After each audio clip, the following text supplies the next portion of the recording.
was incredible, man. You know, you really get to know what it's like not being able to see a thing. It's amazing.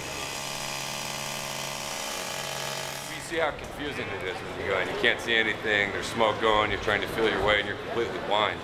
I mean, other than the thermal imaging, which you can see a body or other firefighters with.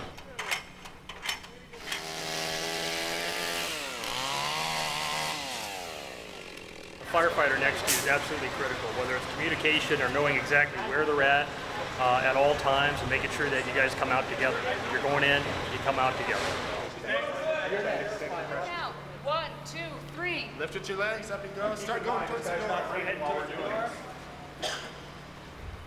I'm the Chief of Staff to a San Diego City Council member, and I think that every elected official that has jurisdiction over public safety needs to do a training like this, because it makes a real difference to know exactly the physical exertion that's required and the mental exertion that's also required. As you know, back in 2001, we developed FireOps 101.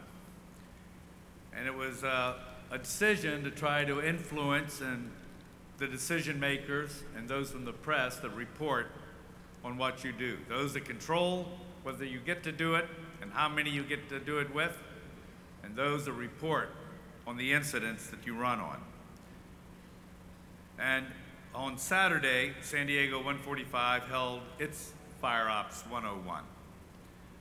Again, another successful program with a great turnout. And this morning, we have joining us Nathan Fletcher, who is a member of the California State Assembly from the 75th District, and Amy Fawcett, the Chief of Staff to San Diego City Council member Kevin Falconer.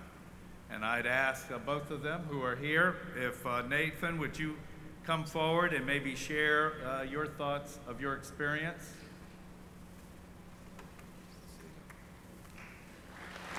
Thank you. Good morning. I want to welcome you to San Diego. For those of you that aren't from here, I want to apologize for the weather.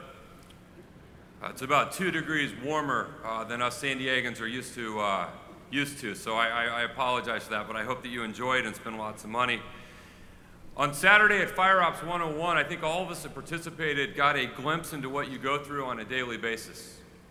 You saw in the videos the opportunity we had to search through a smoky building, to extinguish a small fire, to cut a hole in a roof, to go on a simulated first aid call. And the scenarios that we went through were in a safe, controlled environment, which is not what you experience every day. But as I went through them on Saturday, I was reminded of an experience I had a few years ago in the Marine Corps, and that was a combat experience.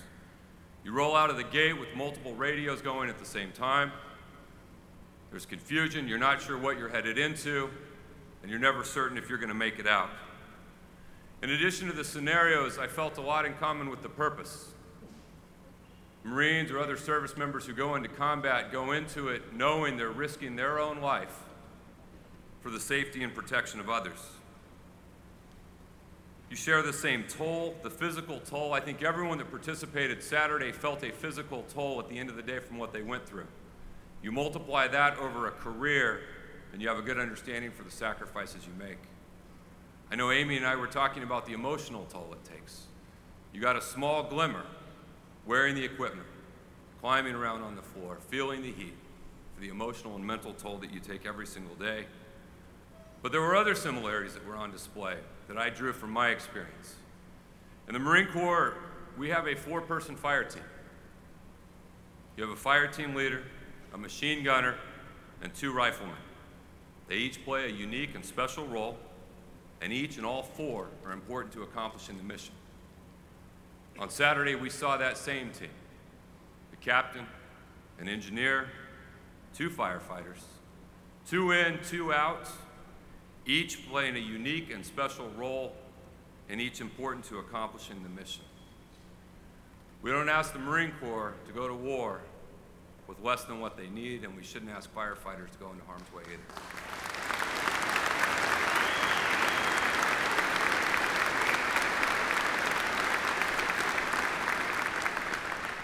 And I want to just close briefly by sharing a personal story that prior to Saturday I'd never talked about. And Saturday's experience, I think, really brought it home. It was an experience over 20 years ago. As a child, my family was very close with my mom's brother, my Uncle Johnny. He and his wife had 4 kids, 2 boys and 2 girls. My younger brother and I we were all about the same age. We were very close. We spent weekends and summers together. We would stay the night with each other so often you would kind of forget whose kids belonged to who. We did all the normal things kids do: capture the flag, riding bikes, swimming. And then on one night, that all changed.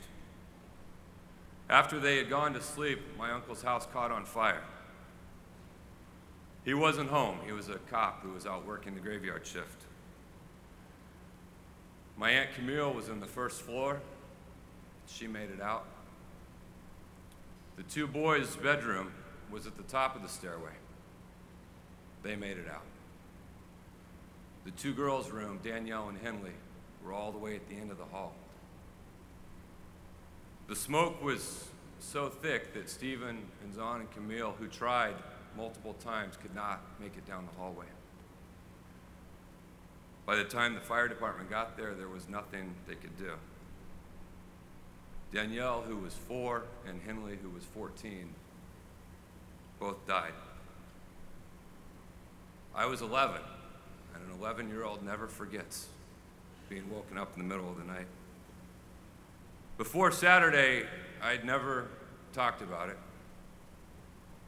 But as I went through FireOps 101, it brought back a lot of memories.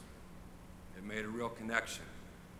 These issues resonate with my family in an intense and deep and personal way. And I can tell you that myself and my family greatly appreciate what you do day in and day out, 24 hours a day, 7 days a week. There is nothing we can do to prevent every tragedy, but we can damn well try. The bottom line is FireOps 101 helped demonstrate the things that you need: the resources, the staffing, the commitment. And it was my great honor to participate, and it's my great honor to be here with you today. Thank you again for everything that you do.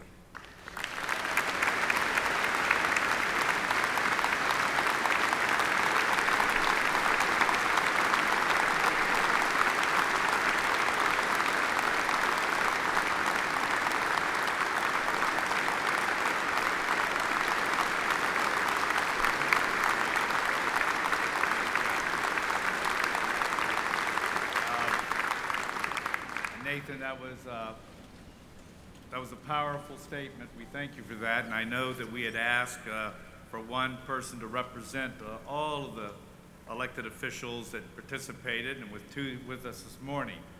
But I can't not let Amy at least have a few minutes at the mic just to make sure we hear from the sister that also had this experience. So I'm going to put you on the spot to say a few words.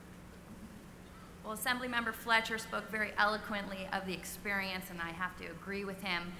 I want to thank the IAFF, our Local 145, and San Diego City firefighters for humbling and educating me on the jobs that you do every day.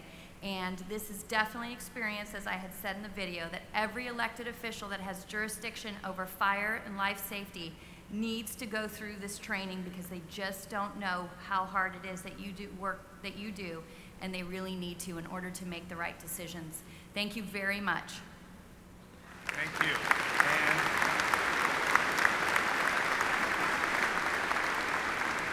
And on behalf of the IAFF, Local 145, San Diego Fire Department, but all of our delegates here assembled, I'd like to present you with our FireOps 101 helmet to each of you, and hope that it finds a special place.